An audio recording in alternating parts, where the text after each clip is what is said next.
মহিলা ফুটবলে ডবল হলো, কি বলবেন?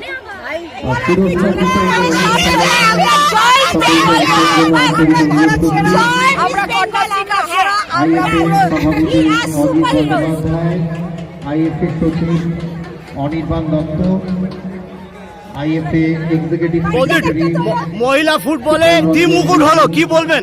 আইএফএ অ্যাসিস্ট্যান্ট সেক্রেটারি রাকেশ ঝা,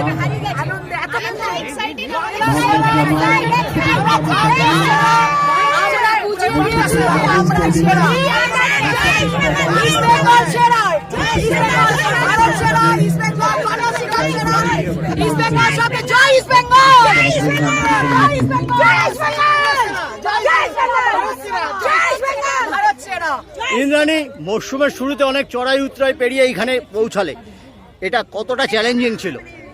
আমাদের টিম ভালো হয়েছে, আমাদের কোনো চ্যালেঞ্জ ছিল না। আমরা জানি আমরা চ্যাম্পিয়ন ট্রফি নেব, আমরা সেরা।